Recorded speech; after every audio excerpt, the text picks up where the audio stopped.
कस्टमरशी बोलायचं कसं त्यात काय मोठं सांगते बघा कसं. तुम्ही एक महिला नाही आहात, एक व्यावसायिक आहात आणि एक सक्षम बीसी सखी आहात. आपण सगळ्या बीसी सखी आपल्यासाठी कस्टमरच हा देव आहे आणि कस्टमरच हा राजा आहे. कस्टमरशी बोलताना किंवा त्यांच्याशी व्यवहार करताना दोन गोष्टी खूप महत्त्वाच्या आहेत. एक म्हणजे विनम्रता आणि दुसरी म्हणजे जबाबदारी. तुम्ही जर तुमच्या कस्टमरशी नम्रपणे बोललात किंवा त्यांना व्यवस्थित माहिती दिलीत तर तिथेच तुमचे बरेचसे प्रश्न सुटतील. पुढच्या काही गोष्टी विसरू नका. 1. तुमचे कस्टमर कुठून येतात, त्यांची परिस्थिती काय हे नक्की समजून घ्या. 2. तुम्हाला कुठल्याही प्रकारची माहिती हवी असेल तर त्यांना प्रश्न विचारा.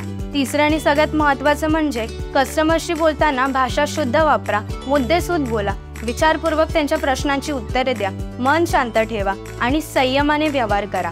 कारणाशिवाय कामाला वेळ लावू नका आणि त्यांना आणि त्यांच्या समस्यांना समजून घ्या. आपली वागणूक चांगली ठेवा आणि कोणतेही वाढीव आश्वासनं देऊ नका. सर्वात महत्त्वाचं म्हणजे त्यांच्याशी विश्वासाने बोला आणि नेहमी खरं बोला. आणि हो, काही काळजी करू नका. एकदा का चपात्या लाटायला घेतल्या की त्याचा आकार हा हळूहळू गोल होतच जातो. मग काय, समजलं ना? तर ही महत्त्वाची बातमी तुमच्या फोनमध्ये नक्की सेव्ह करा.